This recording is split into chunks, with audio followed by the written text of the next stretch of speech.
الحمد لله رب العالمين والصلاة والسلام على رسوله الأمين وعلى آله وصحبه أجمعين أما بعد نواصل الكلام حول الحفظ وأهميته وكنا قد توقفنا حول الحفاظ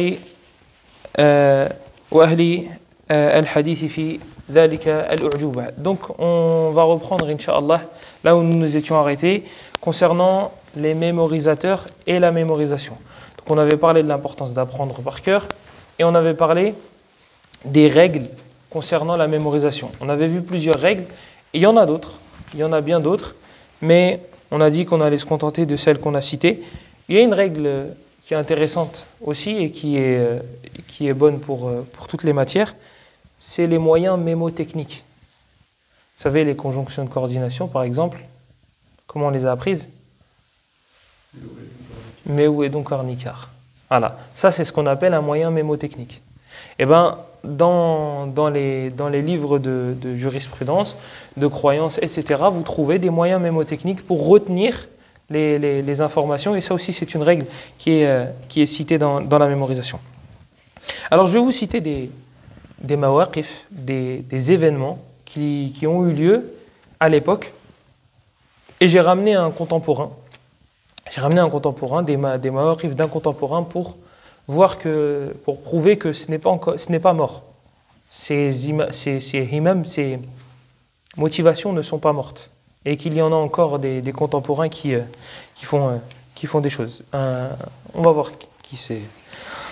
Al-A'mash, Abu Muhammad, Sulaiman ibn Mihran al-A'mash, كان يقول مثل الذي يسمع الكلمة ثم لا يحفظها كمثل رجل أمامه طعام فيأخذ اللقمة فينبذها وراء ظهره فمتى تراه يشبع. Al-A'mash, un des professeurs de l'imam al-Bukhari, qui avait un chien d'ailleurs, parce qu'il voyait très mal. Et ce cheikh-là, il était très très très très dur. C'était quelqu'un de très très dur. Et regardez, subhanallah, ses élèves, ils sont sortis droits. Ses élèves, ils sont tirés, parce qu'il était dur mais juste. Al-A'mash, il avait un chien, et dès que ses élèves, ils hésitaient, ils bégayaient, il lâchait le chien. Et vous voyez un élève courir et un chien derrière. Ben ça, ces élèves sont des monstres. Des monstres dans le sens positif. Et parmi eux, le Bukhari. Le Bukhari, c'est un des élèves de l'A'mash. Et il avait que des montagnes à son assemblée. Que des grands savants. Ils sont sortis de la bonne école. Parce que c'est ça, les temps durs font des hommes forts. C'est connu. L'A'mash, le jour où son chien il est mort, les élèves ils pleuraient. Et ils ont dit pourquoi? Ils ont dit celui qui ordonnait le bien et qui interdisait le mal est mort. Parce que eux ils avaient une pression, ils ne voulaient pas se faire courser par un chien s'ils apprenaient mal. Alaykoum salam wa rahmatullahi wa barakatuh. Et là attention, on parle de gens qui apprennent des chaînes de transmission avec des hadiths. C'est pas quelque chose d'anodin, c'est pas quelque chose de facile. Et je vous avais ramené plusieurs chaînes de transmission pour donner un exemple de ce que c'était une chaîne de transmission. Donc tu vas retenir un gars que tu connais pas, fils d'un gars que tu connais pas, qui rapporte d'un gars que tu ne connais pas, fils d'un gars que tu ne connais pas, et comme ça tu remontes. Regardez, Malik. Bon, Malik on connaît. Malik ibn Anas. Il rapporte d'un homme qui s'appelle Safwan, qui rapporte d'un homme qui s'appelle Saïd ibn Salama, qui rapporte d'un homme qui s'appelle Al-Mughira ibn Abi Burda, qui rapporte d'Abu Hurayra. Tu te dis, wow, Malik ibn Anas, c'est bon, on connaît. Abu Hurayra, on connaît. On connaît. Abu Hurayra, c'est sa kunya, c'est quoi son prénom? Vous savez qu'il y a une dizaine d'avis juste sur son prénom. Juste sur son avis. Il y en a, ils disent qu'il s'appelle Abdullah. Il y en a d'autres ici, ils disent qu'il s'appelle Abdurrahman ibn Sakhr. Et vous en passez. Donc Malik, il rapporte de Safwan. Safwan, on ne connaît pas. Nous, on ne connaît pas. On va devoir l'apprendre. Qui rapporte de Saïd ibn Salama. On ne connaît pas. Qui rapporte de Al-Mughira ibn Abi Burda. On ne connaît pas. Et il rapporte d'Abu Hurayra. Et là, après, tu passes au matn, au contenu du hadith et tu l'apprends. Le prophète sallallahu alayhi wa sallam a été questionné sur l'eau de la mer. Est-ce qu'on peut se purifier avec? Le prophète, il a dit Huwa at-tahuru ma'uhu al-hillu maytatu. Nous, aujourd'hui, celui qui apprend juste le matn, on dit Masha'Allah. Eux, ils apprenaient des chaînes de transmission et des chaînes et des chaînes et des chaînes. Bah, l'A'mash, dès qu'il y en a un qui hésitait, que ce soit sur la chaîne ou sur le contenu, il lâchait le chien. Donc vous imaginez la chose. Donc Al-A'mash, ils avaient une équipe qui était qui était dur. L'Amash, il y en a un, il est venu le voir et il lui a dit, Ya Cheikh, j'ai mis tout mon argent de côté, tout mon argent de côté. À chaque fois, on me dit que l'argent, c'est positif, c'est pas négatif. C'est masculin et c'est pas féminin. Donc tout l'argent qu'il avait de côté, il a dit, j'ai pris la moitié pour venir te voir. J'ai voyagé de chez moi, là, j'ai pris la moitié. J'ai acheté une monture et j'ai acheté de la nourriture et tout pour venir te voir. J'ai mis la moitié de... L'Amash, il a dit, je donne pas de hadith. Il est tombé dans une période où l'Amash était énervé. Il a dit, là, je donne pas de hadith. Je me suis énervé contre les gens du hadith, je donne pas. Il a dit, Cheikh, comment je vais faire? Il a dit, tu prends l'autre moitié et tu fais demi-tour avec. Voilà, c'est simple. Donc, l'Amash, rahimahullah, il disait, l'exemple de celui qui écoute, puis ensuite il ne la mémorise pas. L'exemple de celui qui entend une information, on parle d'information utile. L'exemple de l'image de celui qui écoute et qui n'apprend pas est à l'image d'une personne qui est à table. Il prend la nourriture et il la jette derrière lui. Il a dit, quand est-ce que tu penses qu'il va être rassasié? Imaginez-vous, vous assistez à 40 cours dans la semaine. Et vous dites, ce serait bien qu'il y en ait un 41e. Oui, c'est normal. Parce que tu ne mémorises pas, tu n'apprends pas. Mais si tu apprenais par cœur les cours, tu vas être rassasié et tu vas même peut-être dire de réduire la cadence. Donc ça, c'est en introduction. Je voulais vous citer la parole de l'A'mash, rahimahullah ta'ala. Et on a Umara ibn al-Qa'qa'. Vous avez vu encore un prénom. Umara ibn al-Qa'qa'. Quelqu'un a déjà entendu le Qa'qa'? C'est un prénom. C'est des prénoms qui sont... Et eux, ils les apprenaient par cœur et qui rapportent d'un autre prénom qui... قال عمارة بن القعقاع قال لي إبراهيم النخعي إذا حدثتني فحدثني عن أبي زرعة بن عمرو بن جرير فإنه حدثني مرة بحديث ثم سألته بعد ذلك بسنتين فلم يخرم منه حرفا. عمارة بن القعقاع il rapporte qu'Ibrahim al-Nakha'i, rahimahullah, un grand parmi les pieux prédécesseurs, il lui a dit un jour, il lui a dit, lorsque tu me parles, lorsque tu me rapportes des textes, rapporte-moi de tel, Abu Zur'a. Il lui a dit, rapporte-moi de tel. Il lui a dit, pourquoi? Parce qu'un jour, il m'a donné un hadith. Il a dit, je l'ai questionné sur ce même hadith-là 2 ans après. 2 ans après. Il a dit, فَلَمْ يَخْرِمْ مِنْهُ حَرْفًا. Il n'a modifié aucune lettre. Aucune lettre. 2 ans après. Nous, il y a une histoire, on nous la raconte, on va la raconter aux autres, on va modifier 5 trucs, tu vas voir l'auteur, tu vas lui dire, il s'est passé ça, il va te dire, non, il ne s'est pas passé ça, c'est pas vrai. Ça ne s'est pas passé comme ça. Alors que c'est l'histoire qu'il t'a racontée. C'est l'histoire... 2 ans. 2 ans sont passés, il lui a posé la question sur ce hadith-là, il a dit, il n'a pas changé une lettre. Une lettre du hadith. On a dit Al-Layth ibn Sa'd. Al-Layth ibn Sa'd, c'est malheureusement quelqu'un d'inconnu. Al-Layth ibn Sa'd, il était à l'époque de l'imam Malik. C'était des aqran, ce qu'on appelle des aqran. Al-aqran, c'est ceux qui vivent à la même époque, qui ont à peu près le même âge et qui prennent à peu près de la même génération de professeurs. Layth ibn Sa'd et Malik, ils sont de la même génération.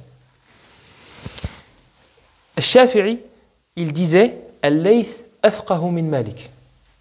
Al-Shafi'i, rahimahullah, il disait Al-Layth, il est plus savant que Malik.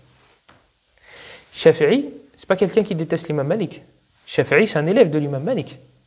Il dit ça parce qu'il sait combien pèse celui-là et combien pèse celui-là.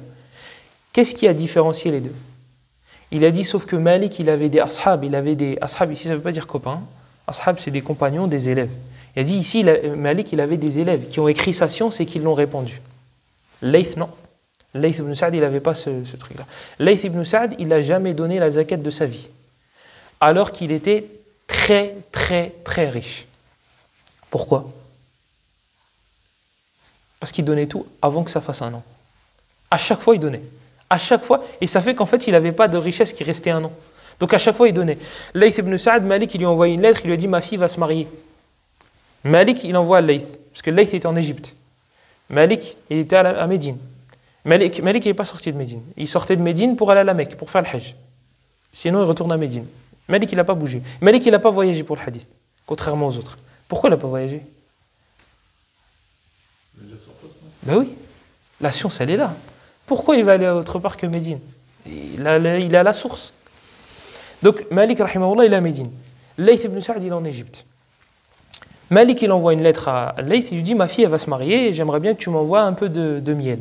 Et il lui a envoyé des chameaux, il lui a envoyé des chameaux avec plein d'or dedans. Et avec du miel, bien sûr, cadeau. Et ça, c'était... et il lui a dit, le reste, tu peux le garder. Le reste, tu peux le garder. Layth ibn Sa'd, c'est lui qui donnait à boire et à manger, entre guillemets, à 3 savants.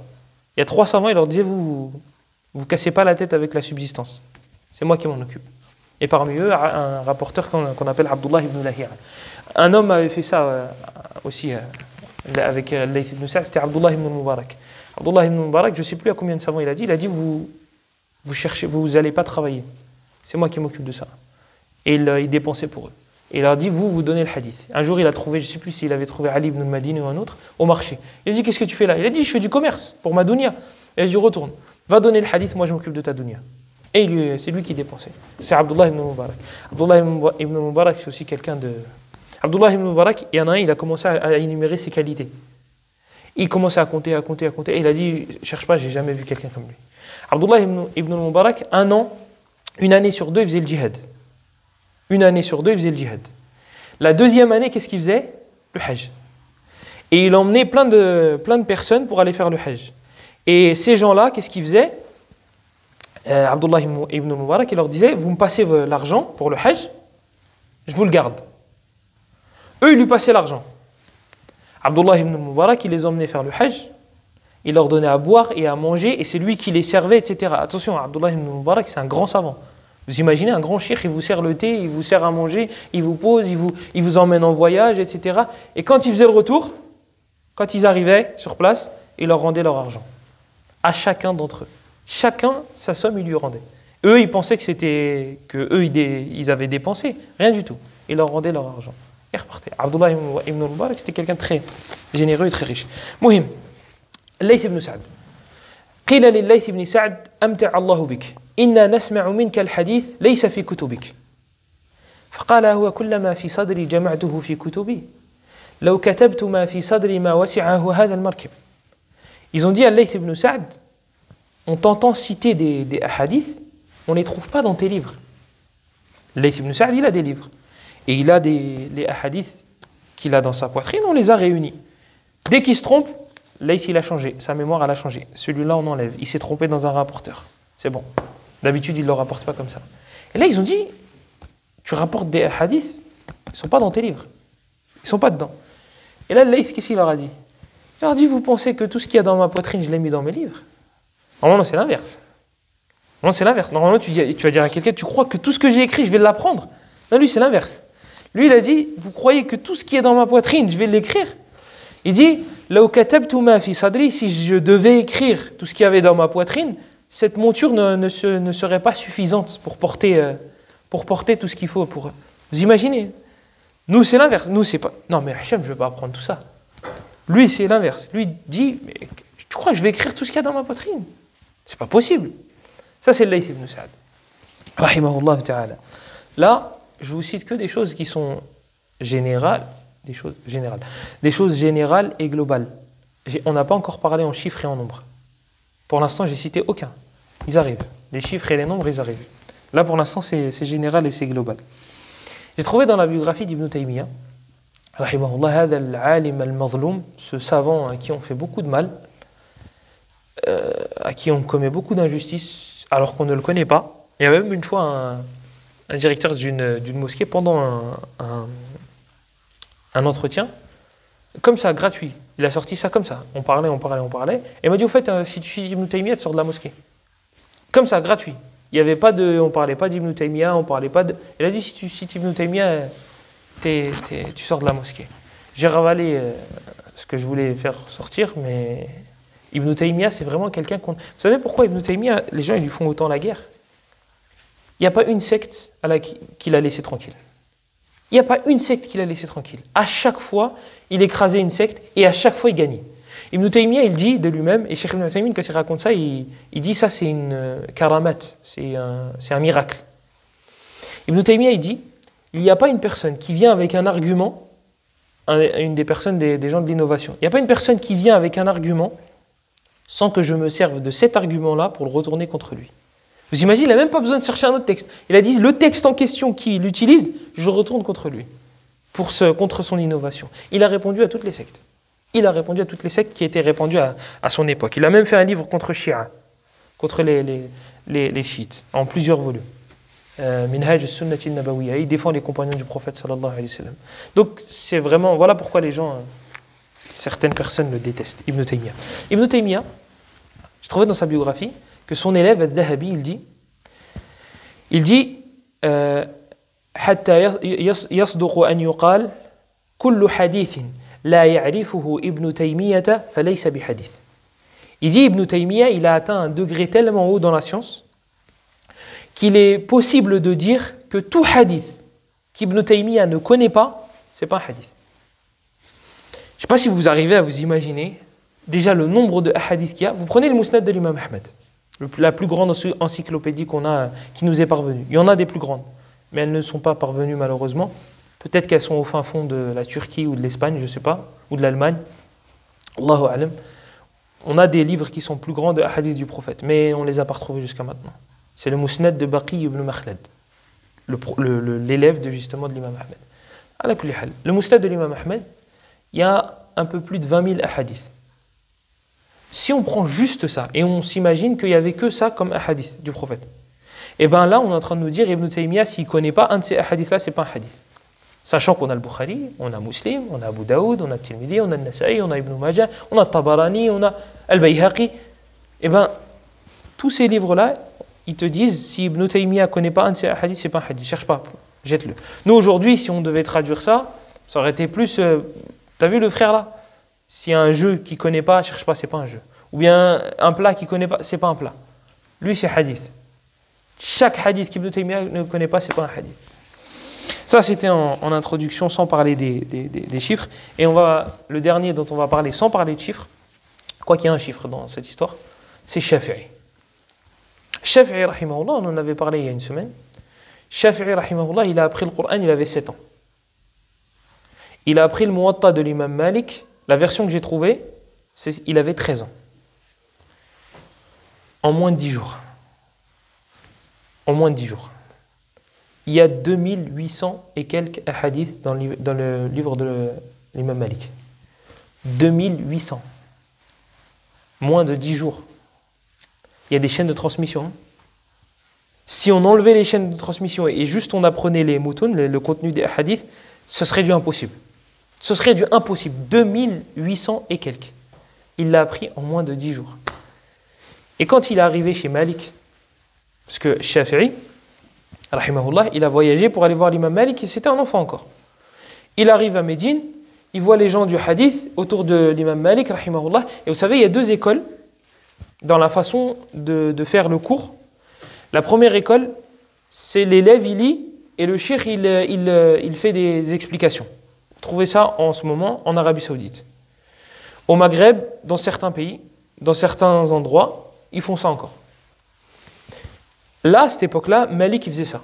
C'est l'élève qui lit, et lui, il fait l'explication et les commentaires, ou bien le ta'qib. Il dit, non, toi, t'as mal lu, toi, t'as bien lu. Dans certains pays, chez certains savants, même en Arabie, ils font encore ça, c'est le cheikh qui lit, et c'est le cheikh qui commente. Là, l'imam Malik, c'est l'élève qui lit, et lui, il commente. L'imam Malik, rahimahullah, il exigeait que l'étudiant lise le livre. Shafi'i, il arrive, il a 13 ans, il s'assoit, dit à Cheikh, si tu me le permets, j'ai pas besoin de lire. 13 ans, je te connais pas, tu me dis j'ai pas besoin de lire. Et Malik, il avait la gâchette facile. Comment il s'appelle? Hushaym ibn Bashir. Non, Hisham ibn Ammar. Hisham ibn Ammar.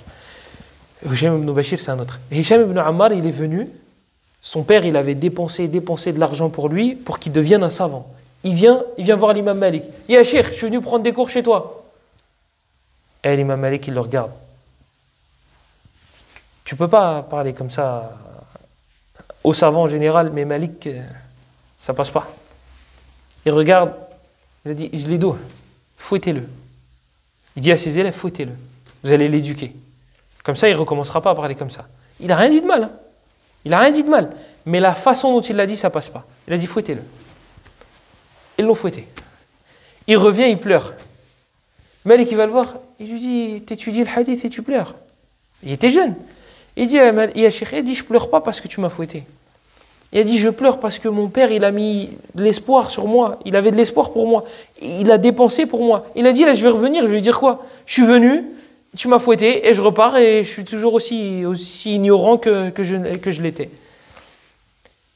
Malik, il a eu un peu de peine. Il lui a dit, vas-y, je vais te donner des hadiths. Dans l'autre version de l'histoire, Hicham ibn Ammar, il lui a dit quoi? Il lui a dit, je te pardonne pas pour les coups de fouet. Il lui a dit, je te pardonne pas, sauf si tu me donnes des hadiths. L'imam, il lui a dit, écris. Et il commence. 1, 2, 3, 4, je ne sais plus combien il en a donné, on va dire 10. Il lui donne 10. Hicham ibn Ammar, qu'est-ce qu'il fait à la fin des 10? Il se lève et il lui dit, ah, Cheikh, refouette-moi et redonne-moi 10 hadiths. Et il lui dit, pars. Et lui, Hicham ibn Ammar, c'est un des professeurs de l'imam al-Bukhari. C'est devenu un savant, Hicham ibn Ammar. Donc vous voyez que quand on corse un peu les choses, ça ne va pas faire forcément un effet négatif. Quand est-ce que ça va faire un effet négatif? Parce qu'on entend souvent, ouais, mais si tu forces trop, ça va... C'est quand c'est trop, justement. Mais il y a un juste milieu. Il faut savoir être dur, mais juste. Tu ne dépasses pas les limites. Donc l'imam Malik, rahimahullah, Shafi'i, il vient, il dit, moi, je n'ai pas besoin de lire. Vas-y, essaye. Shafi'i, il lisait de mémoire. Donc il récitait de mémoire le Muwatta. Ils disent qu'il avait une meilleure lecture que ceux qui lisaient à partir du livre. Vous imaginez la fluidité de la... C'est vraiment... Moi, je sais, je l'ai fait, on avait fait avec un imam au Blanc-Ménil, on avait fait il y a 2 ans, ou 3, il y a 2 ans. Pendant le Ramadan, on avait lu le Muwatta de l'imam Malik. Et lui, il m'avait dit, tu lis le plus rapidement possible, mais il faut que ce soit compréhensible.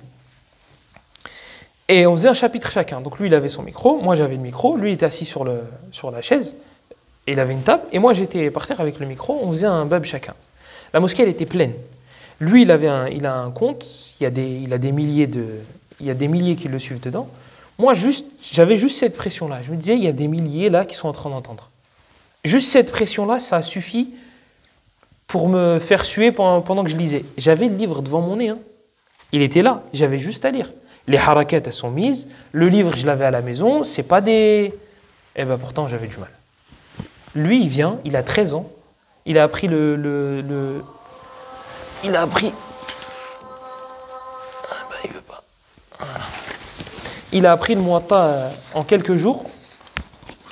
Elle est en retard alors, celle-là, non? Parce qu'il n'est pas à 44, là?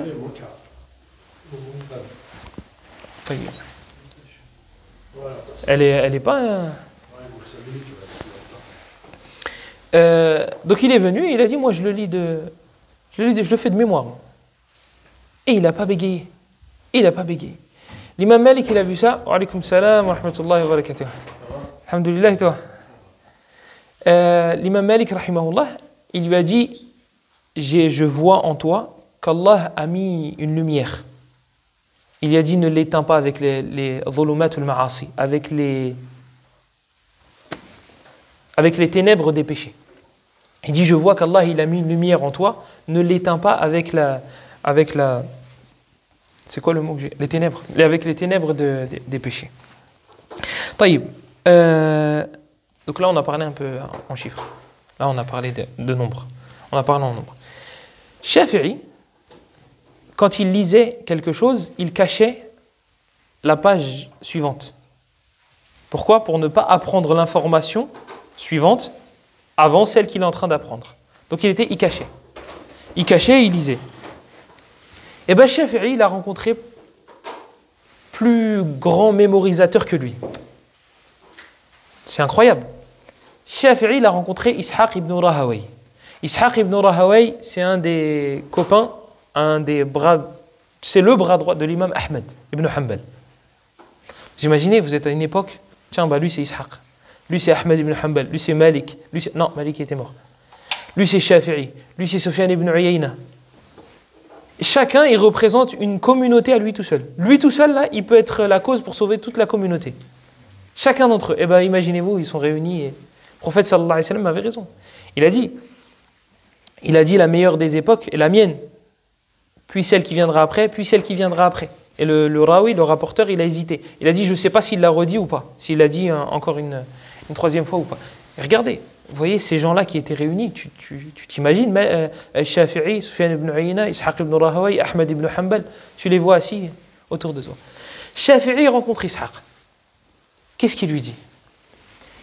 Il voit la mémoire d'Ishaq. Shafi'i, il est choqué, quelqu'un qui a une bonne mémoire. Shafi'i qui mettait ses doigts dans ses oreilles quand il allait au marché, pour ne pas retenir les prix.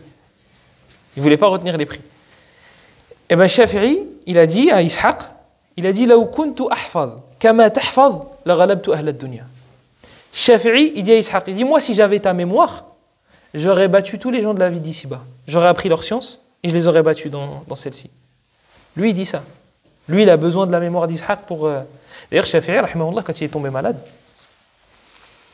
il a demandé un médecin. Et le seul médecin qu'ils ont trouvé, c'était un médecin juif. Et il n'y a pas de problème. Il n'y a aucun problème là-dedans. Tu peux faire du commerce, tu peux faire... Le prophète sallallahu alayhi wa sallam, il a fait du commerce avec eux. Sauf que le juif, médecin, il voit Shafi'i. Toi, tu as besoin de moi? L'imam des musulmans, il a besoin de moi. Shafi'i, il est sorti. Il a dit, tu ne me guéris pas, tu ne me soignes pas. Il est sorti. Parce que, izzatun nafs, la fierté, la bonne fierté. Il a dit, tu ne me guéris pas. Il est sorti, il a dit, cherchez-moi un médecin musulman. Ils ne l'ont pas trouvé. Il a dit, il n'y a pas un musulman qui est capable de... Il a dit, ramenez-moi les livres de médecine. Il les a appris par cœur. Il est devenu médecin. Il est devenu médecin. Lui, il dit à Ishaq, si j'avais ta mémoire, j'aurais battu les gens de la vie d'ici-bas. D'ailleurs, on a plusieurs savants qui sont médecins. Ibn al-Qayyim. Rahimahullah, Ibn al-Qayyim, il a un livre. Il n'a pas un livre sur la médecine.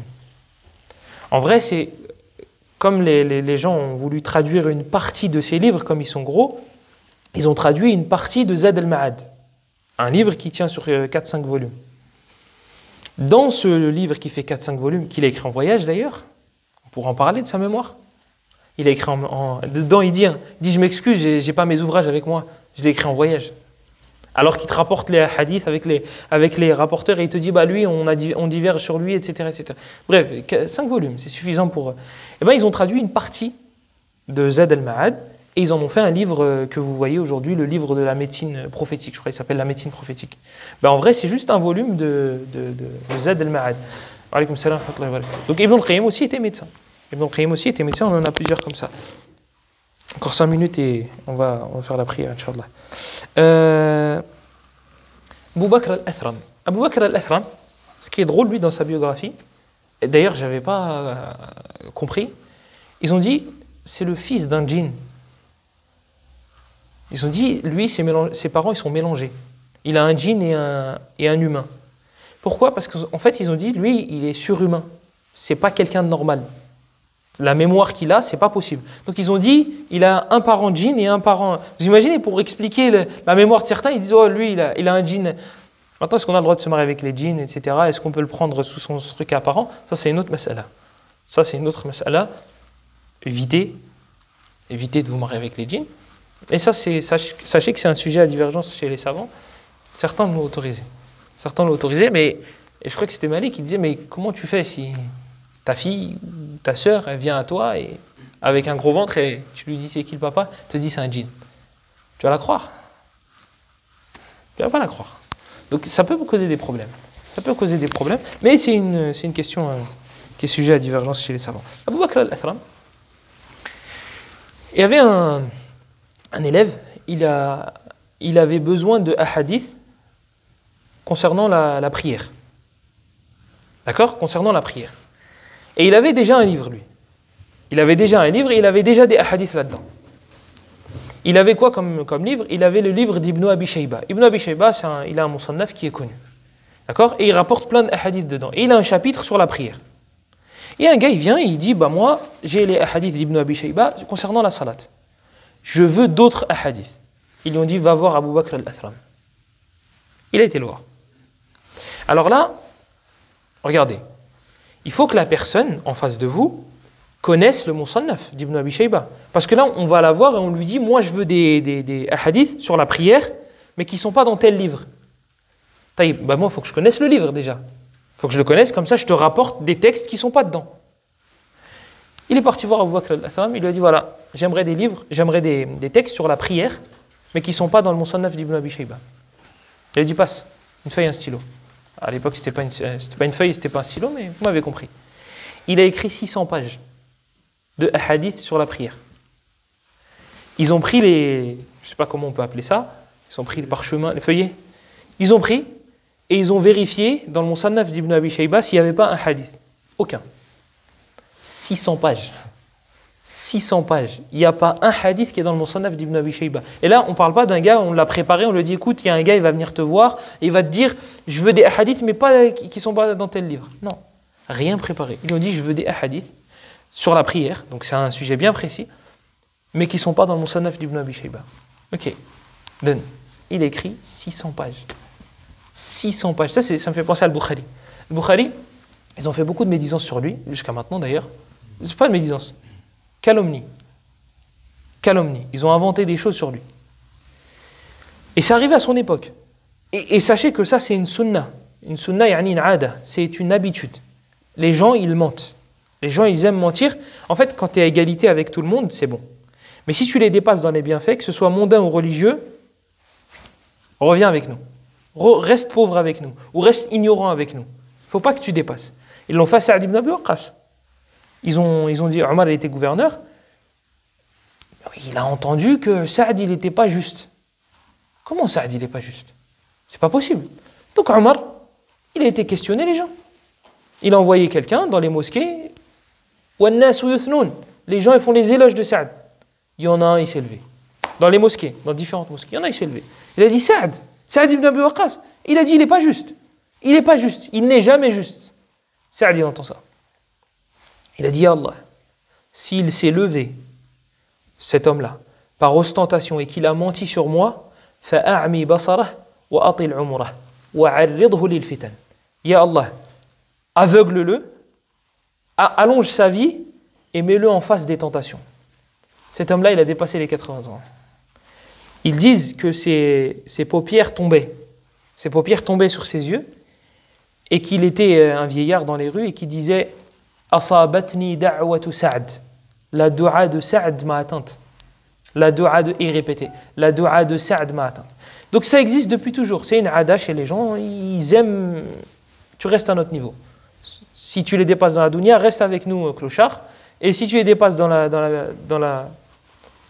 science, dans la religion, reste avec nous, ignorant et bête.